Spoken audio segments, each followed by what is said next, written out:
Firman-Mu adalah pelita bagi kakiku dan terang bagi jalan-jalanku. Sebelum membaca firman Tuhan, kiranya Roh Kudus boleh mengajar kita menyingkapkan semua rahasia yang tersembunyi dari firman-Nya. Di dalam nama Tuhan Yesus, tolong buat kami mengerti apa yang Bapa mau. Haleluya. Amin. Kejadian pasal yang ke-37. Yusuf dan saudara-saudaranya. Adapun Yakub, ia diam di negeri penumpangan ayahnya, yakni di tanah Kanaan. Inilah riwayat keturunan Yakub. Yusuf tak kalah berumur 17 tahun, jadi masih muda. Biasa mengembalakan kambing domba bersama-sama dengan saudara-saudaranya, anak-anak Bilha dan Shilpa, kedua istri ayahnya. Dan Yusuf menyampaikan kepada ayahnya kabar tentang kejahatan saudara-saudaranya. Israel lebih mengasihi Yusuf dari semua anaknya yang lain, sebab Yusuf itulah anaknya yang lahir pada masa tuanya, dan ia menyuruh membuat jubah yang maha indah bagi dia. Setelah dilihat oleh saudara-saudaranya bahwa ayahnya lebih mengasihi Yusuf dari semua saudaranya, maka bencilah mereka itu kepadanya dan tidak mau menyapanya dengan ramah. Pada suatu kali bermimpilah Yusuf, lalu mimpinya itu diceritakannya kepada saudara-saudaranya. Sebab itulah mereka lebih benci lagi kepadanya, karena katanya kepada mereka, "Coba dengarkan mimpi yang kumimpikan ini. Tampak kita sedang di ladang mengikat berkas-berkas gandum.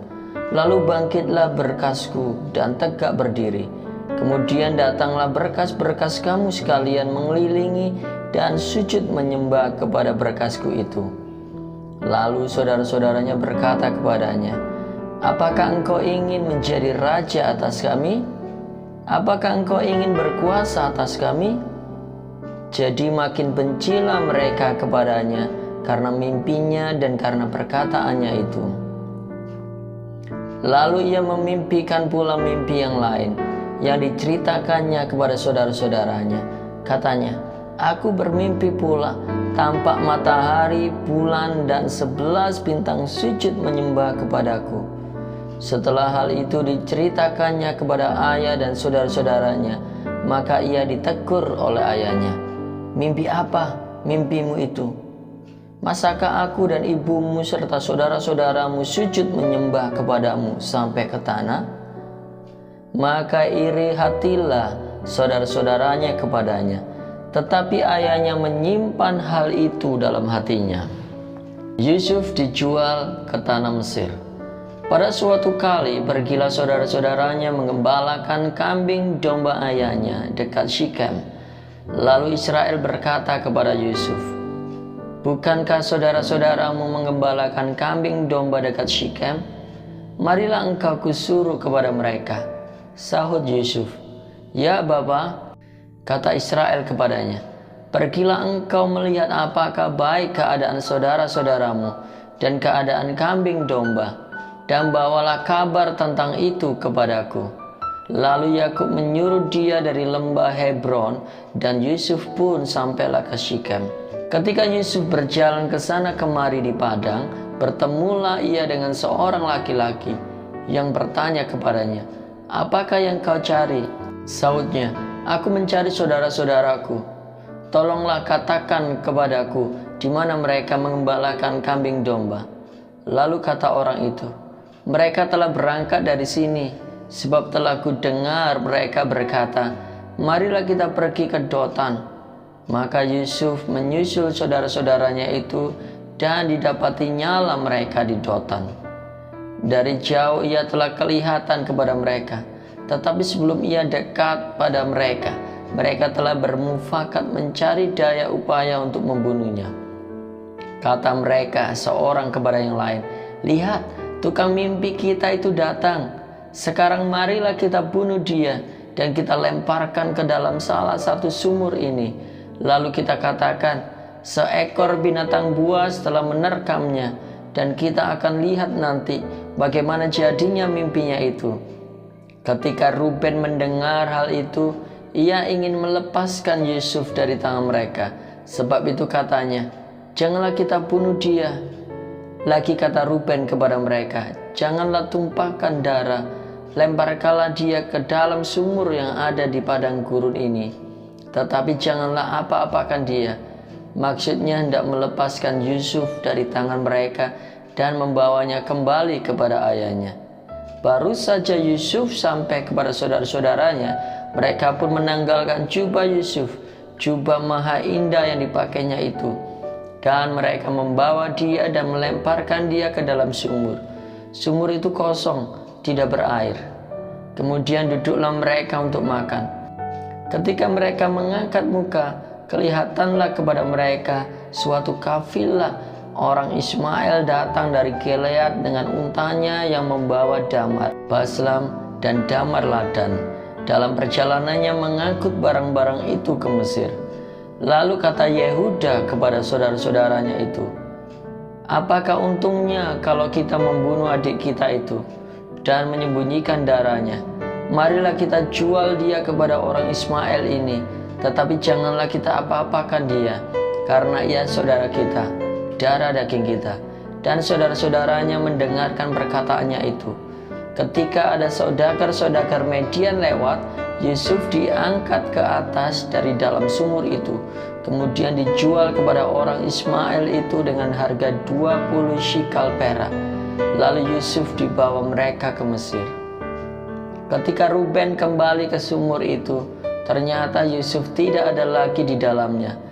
Lalu dikoyakkannyalah bajunya, dan kembalilah ia kepada saudara-saudaranya. Katanya, anak itu tidak ada lagi, kemanakah aku ini? Kemudian mereka mengambil jubah Yusuf dan menyembelih seekor kambing, lalu mencelupkan jubah itu ke dalam darahnya. Jubah maha indah itu mereka suruh antarkan kepada ayah mereka dengan pesan, ini kami dapati, silakanlah Bapak periksa apakah jubah ini milik anak Bapak atau tidak. Ketika Yakub memeriksa jubah itu, ia berkata, ini jubah anakku, binatang buas telah memakannya, tentulah Yusuf telah diterkam. Dan Yakub mengoyakkan jubahnya, lalu mengenakan kain kapung pada pinggangnya, dan berkabunglah ia berhari-hari lamanya karena anaknya itu. Sekalian anaknya laki-laki dan perempuan berusaha menghiburkan dia, tetapi ia menolak dihiburkan, sebab katanya, tidak, aku akan berkabung sampai aku turut mendapatkan anakku ke dalam dunia orang mati. Demikianlah Yusuf ditangisi oleh ayahnya. Adapun Yusuf, ia dijual oleh orang Median itu ke Mesir, kepada Potifar, seorang pegawai istana Firaun, kepala pengawal raja. Kejadian pasal yang ke-38, Yehuda dan Tamar. Pada waktu itu Yehuda meninggalkan saudara-saudaranya dan menumpang pada seorang adulam yang namanya Hira. Di situ Yehuda melihat anak perempuan seorang Kanaan. Nama orang itu ialah Shiwa. Lalu Yehuda kawin dengan perempuan itu dan menghampirinya. Perempuan itu mengandung lalu melahirkan seorang anak laki-laki dan menamai anak itu Er. Sesudah itu perempuan itu mengandung lagi, lalu melahirkan seorang anak laki-laki dan menamai anak itu Onan. Kemudian perempuan itu melahirkan seorang anak laki-laki sekali lagi dan menamai anak itu Shelah. Yehuda sedang berada di Kezib ketika anak itu dilahirkan. Sesudah itu Yehuda mengambil bagi Er anak sulungnya seorang istri yang bernama Tamar. Tetapi Er anak sulung Yehuda itu adalah jahat di mata Tuhan, maka Tuhan membunuh dia.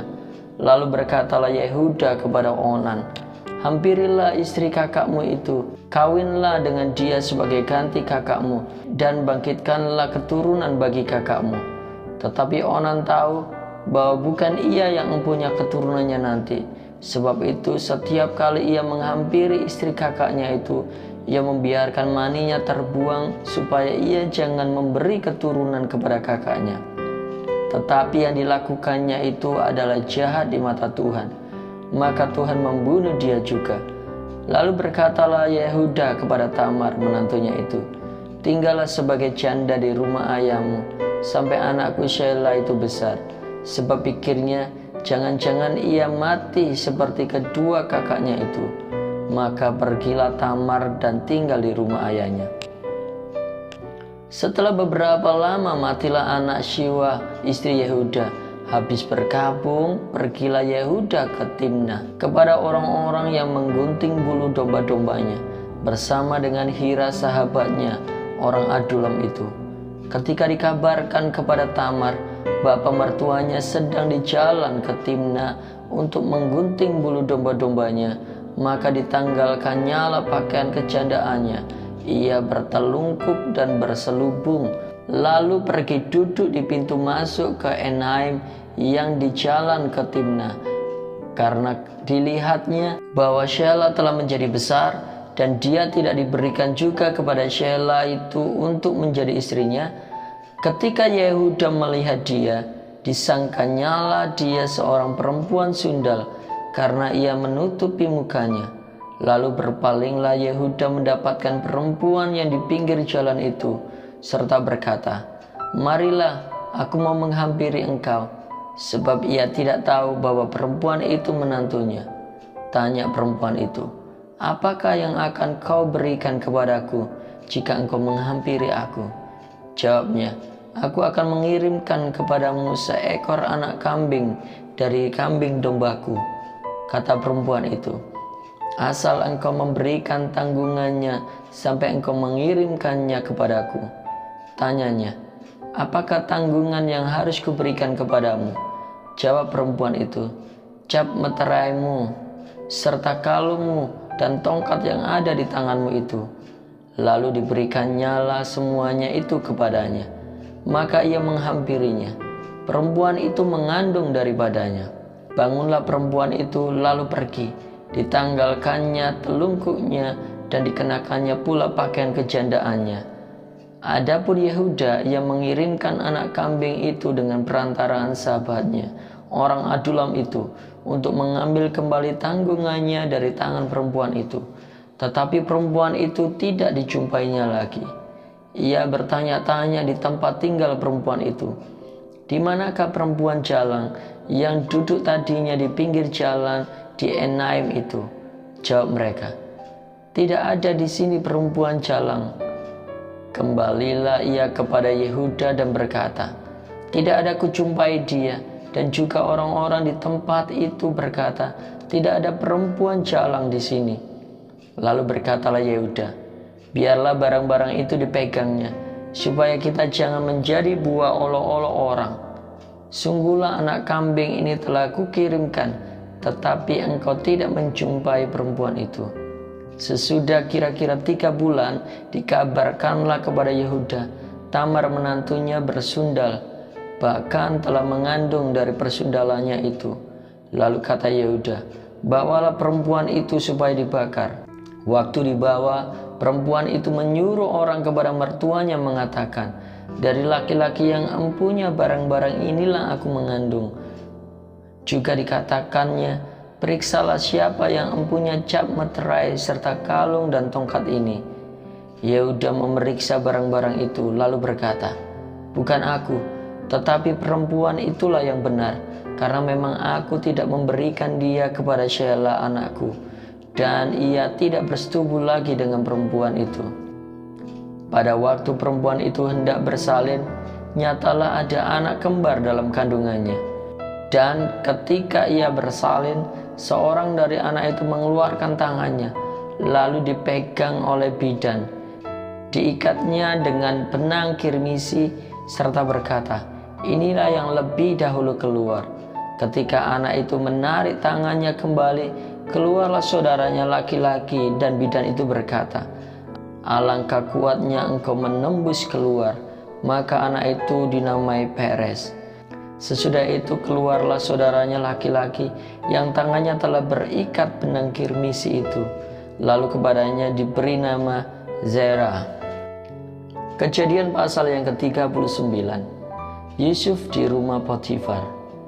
Adapun Yusuf telah dibawa ke Mesir, dan Potifar, seorang Mesir, pegawai istana Firaun, kepala pengawal raja, membeli dia dari tangan orang Ismail yang telah membawa dia ke situ. Tetapi Tuhan menyertai Yusuf sehingga ia menjadi seorang yang selalu berhasil dalam pekerjaannya.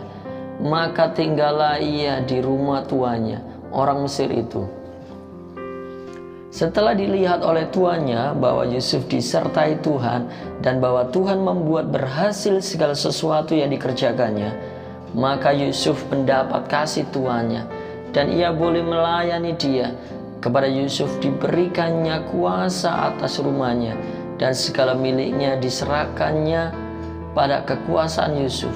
Sejak ia memberikan kuasa kepada rumahnya dan atas segala miliknya kepada Yusuf, Tuhan memberkati rumah orang Mesir itu karena Yusuf, sehingga berkat Tuhan ada atas segala miliknya, baik yang di rumah maupun yang di ladang. Segala miliknya diserahkannya pada kekuasaan Yusuf, dan dengan bantuan Yusuf ia tidak usah lagi mengatur apa-apapun selain dari makanannya sendiri. Adapun Yusuf itu manis sikapnya dan elok parasnya. Selang beberapa waktu istri tuannya memandang Yusuf dengan birahi. Lalu katanya, "Marilah tidur dengan aku." Tetapi Yusuf menolak dan berkata kepada istri tuannya itu, "Dengan bantuanku, tuanku itu tidak lagi mengatur apa yang ada di rumah ini, dan ia telah menyerahkan segala miliknya pada kekuasaanku. Bahkan di rumah ini ia tidak lebih besar kuasanya daripadaku, dan tiada yang tidak diserahkannya kepadaku selain daripada engkau, sebab engkau istrinya. Bagaimanakah mungkin aku melakukan kejahatan yang besar ini dan berbuat dosa terhadap Allah?" Walaupun dari hari ke hari perempuan itu membujuk Yusuf, Yusuf tidak mendengarkan bujukannya itu untuk tidur di sisinya dan bersetubuh dengan dia. Pada suatu hari masuklah Yusuf ke dalam rumah untuk melakukan pekerjaannya, sedang dari seisi rumah itu seorang pun tidak ada di rumah. Lalu perempuan itu memegang baju Yusuf sambil berkata, "Marilah tidur dengan aku." Tetapi Yusuf meninggalkan bajunya di tangan perempuan itu dan lari keluar. Ketika dilihat perempuan itu bahwa Yusuf meninggalkan bajunya dalam tangannya dan telah lari keluar, dipanggilnyalah seisi rumah itu. Lalu katanya kepada mereka, "Lihat, dibawanya kemari seorang Ibrani, supaya orang ini dapat mempermainkan kita. Orang ini mendekati aku untuk tidur dengan aku, tetapi aku berteriak-teriak dengan suara keras. Dan ketika didengarnya bahwa aku berteriak sekeras-kerasnya, ditinggalkannyalah bajunya padaku, lalu ia lari keluar. Jika ditaruhnya baju Yusuf itu di sisinya, sampai tuan rumah pulang." Perkataan itu jugalah yang diceritakan perempuan itu kepada Potifar. Katanya, "Hamba orang Ibrani yang kau bawa kemari itu datang kepadaku untuk mempermainkan aku. Tetapi ketika aku berteriak sekeras-kerasnya, ditinggalkannya bajunya padaku, lalu ia lari keluar." Baru saja didengar oleh tuannya perkataan yang diceritakan istrinya kepadanya, "Begitulah aku diperlakukan oleh hambamu itu." Maka bangkitlah amarahnya. Lalu Yusuf ditangkap oleh tuannya dan dimasukkan ke dalam penjara, tempat tahanan-tahanan raja dikurung. Demikianlah Yusuf dipenjarakan di sana. Tetapi Tuhan menyertai Yusuf dan melimpahkan kasih setianya kepadanya, dan membuat Yusuf kesayangan bagi kepala penjara itu. Sebab itu kepala penjara mempercayakan semua tahanan dalam penjara itu kepada Yusuf, dan segala pekerjaan yang harus dilakukan di situ dialah yang mengurusnya. Dan kepala penjara tidak mencampuri segala yang dipercayakannya kepada Yusuf, karena Tuhan menyertai dia, dan apa yang dikerjakannya dibuat Tuhan berhasil. Amin. Tuhan Yesus memberkati.